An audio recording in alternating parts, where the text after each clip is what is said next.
नेपाल में आई भयंकर बाढ़ और तबाही का कारण ग्लोफ है, यानी कि glacier lake outburst flood. China के तिब्बत से शुरू हुई इस ग्लेशियर लेक आउटबर्स्ट फ्लड ने नेपाल के कई पुल तबाह कर दिए हैं। बाढ़ की रफ्तार अब भारत तक बढ़ रही है। ग्लोफ होता क्या है, इसके बनने के कारण क्या है, और नेपाल बाढ़ के ठीक एक दिन बाद इसका खतरा अब और भी ज्यादा क्यों बढ़ गया है। ग्लोफ यानी कि ग्लेशियर लेक आउटबर्स्ट फ्लड, जिसको हम हिंदी में अगर बोले तो इसे कहा जाएगा हिम नदी झील विस्फोट बाढ़। ये एक तरीके की अचानक आने वाली भयंकर बाढ़ है जो तब आती है जब पहाड़ों पर ग्लेशियर के पिघलने से बनी झील का पानी, उसे रोकने वाला जो प्राकृतिक बांध होता है जिसे मोरेन कहा जाता है, मलबे की दीवार, उसे तोड़कर तेजी से नीचे की ओर बहने लगता है, जिससे बाढ़ आती है। जब ऊंचे पर्वतीय इलाकों में ग्लेशियर धीरे धीरे पिघलते हैं और पीछे हटते हैं तो वो अपने साथ भारी मात्रा में मिट्टी, बड़े पत्थर और चट्टानी मलबा बहा कर लाते हैं।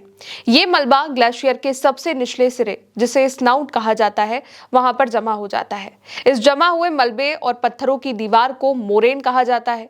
यही मोरेन दीवार ग्लेशियर से पिघलकर आने वाले पानी को रोक लेता है, जिससे उसके पीछे एक बड़ी सी ग्लेशियर झील बन जाती है। जब कमजोर मोरेन दीवार टूट जाती है तो झील में भरा लाखों करोड़ों लीटर पानी कुछ ही मिनटों में ढलान की ओर बहने लगता है और इसी घटना को ग्लोफ कहा जाता है। ग्लोफ केवल पानी के लिए ही नहीं, अपने साथ ये चट्टाने, भारी गाद, बर्फ और कीचड़ का एक मलबा लेकर निकलता है, जिससे इसकी चपेट में आने से पुल, सड़क, बड़े बड़े प्रोजेक्ट भी टूट जाते हैं। अब एक सवाल ये कि ग्लोफ बनता कैसे है और इसके बनने के कारण क्या है। ग्लोफ के मुख्य कारण और ट्रिगर पॉइंट कुछ ऐसे हैं। पहला, झील के अत्यधिक दबाव और पानी के निरंतर रिसाव से मोरेन दीवार अंदर से खोखली, कमजोर होने लगती है और अचानक ढह जाती है। दूसरा, जब ग्लेशियर का कोई बड़ा हिस्सा, बर्फ की चट्टान या पहाड़ का मलबा अचानक झील में गिरता है तो झील में विशालकाय लहरें उठती हैं जो मोरेन दीवारों को लांघकर उसे तोड़ देती हैं। तीसरा, अकेली बारिश ग्लोफ का सीधा कारण नहीं बनती, लेकिन ये ढलान पर मलबे को ढीला करती है और झील के जलस्तर को खतरे के निशान से ऊपर पहुंचा देती है। चौथा कारण हिमालय क्षेत्र में बेहद संवेदनशील सिसोमेंटिक जोन में आता है। हल्के भूकंपीय झटके भी कमजोर मोरेन संरचना को तुरंत ध्वस्त कर सकते हैं। पांचवा, झीलों का दायरा बढ़ना। पीछे हटता हर ग्लेशियर एक नई अस्थिर झील को जन्म दे रहा है, जबकि पहले से बनी पुरानी झीलों का क्षेत्रफल लगातार बढ़ रहा है। काठमांडू स्थित ICIMOD यानी कि international centre for integrated mountain development की एक रिपोर्ट ये कहती है कि 1970 के दशक से ही हिमालय के ग्लेशियर के पतले होने और पीछे हटने की दर खतरनाक रूप से बढ़ी है। साल 2000 की तुलना में वर्तमान में बर्फ पिघलने की जो गति है वो दोगुनी से अधिक हो चुकी है। अब एक और रिपोर्ट आई है जिसने ग्लोफ का खतरा और भी ज्यादा बढ़ा दिया है। International centre for integrated mountain development यानी कि ICIMOD और नेपाल सरकार की ओर से किए गए वैज्ञानिक अध्ययन में ये पता चला है कि नेपाल में 47 ग्लेशियल झीलें खतरनाक हैं। वैज्ञानिक आकलन के मुताबिक इन झीलों के फटने से ग्लेशियर लेक आउटबर्स्ट फ्लड यानी कि ग्लोफ, अचानक आने वाली विनाशकारी बाढ़ का खतरा भी है। ऐसी बाढ़ नेपाल की प्रमुख नदियां, घाटियों में रहने वाले लोगों के साथ साथ सड़कों, पुलों और जितने भी पावर प्लांट्स हैं उसको भी भारी नुकसान पहुंचा सकती हैं। आकलन में शामिल 47 जो संभावित खतरनाक ग्लेशियल झील है, उनमें से 21 नेपाल में और 25 तिब्बत में है। ये झीलें ऊंचे पर्वतीय इलाकों में है।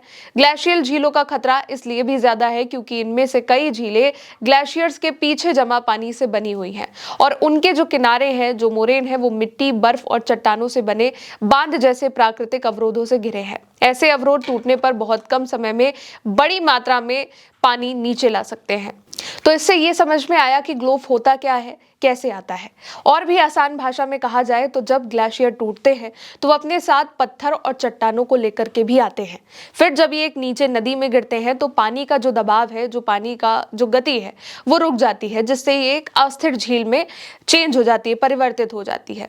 जब धीरे धीरे इस झील में पानी जो ग्लेशियर से टूटकर बन रहा है वो बढ़ता चला जाता है तो उसके साइड में जो पत्थर होते हैं, जो प्राकृतिक बांध जैसे, जिन्हें मोरेन कहा जाता है, उन पर दबाव बढ़ने लगता है और फिर वो अचानक से टूट जाते हैं।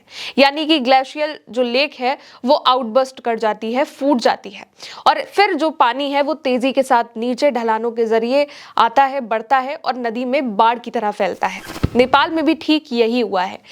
नेपाल चीन तिब्बत बॉर्डर जो है वहां पर ये ग्लेशियर लेक आउटबस्ट हुआ, जिसके बाद ये जो नदी से जो पानी है वो तेजी के साथ नेपाल के निचले इलाकों में बढ़ा और अब जो है उसने 3 से भी ज्यादा जिलों को घेर लिया है। बाढ़ की जो तस्वीरें हैं वो भी बहुत ज्यादा खतरनाक है और उनमें भी इसी तरीके से दिखाया गया है कि कैसे जो झील है वो आउटबस्ट करती है और उसका जो बाढ़ का जो पानी है वो अपने साथ कितना मलबा जो है उसको लेकर के नीचे की ओर बढ़ रही है। और इसमें कई सारी सड़कें जो है कवर हो चुकी हैं, 40 से ज्यादा सड़कें, पुल कई सारे तुरंत के तुरंत वहां पर पत्ते की तरह बहते हुए नजर आ रहे हैं और जो लोग हैं वो भागते हुए भी नजर आ रहे हैं।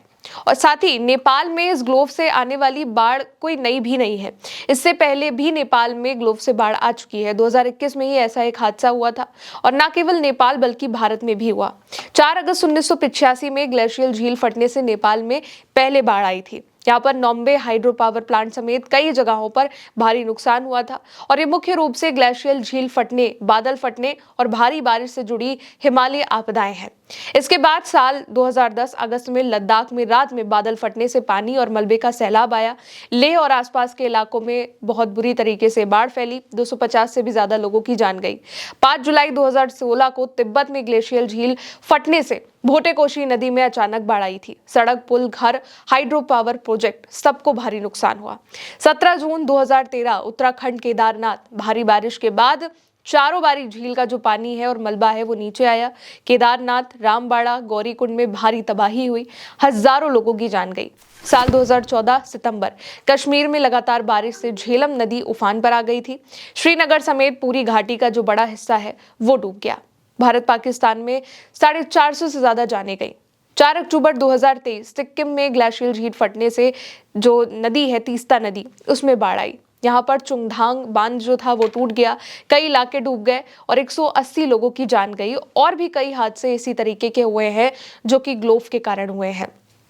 ग्लोव यानी कि ग्लेशियल लेक आउटबर्स्ट फ्लड, और नेपाल में अभी भी इसकी जो तबाही है वो, उसकी जो तस्वीरें हैं वो लगातार सामने आ रही हैं। कई सारे लोग ऐसे हैं जो लापता है, जिनका रेस्क्यू किया जा रहा है और अभी भी कई लोगों की जान चली गई है और माना यह जा रहा है कि जो लोग लापता है उसमें से बहुत से कम लोग हैं जिन्हें जिंदा बचाया जा सकेगा। फिलहाल आगे के जो भी अपडेट होंगे आप तक पहुंचाते रहेंगे। देखते रहिए उल्टा चश्मा यूसी। नमस्ते।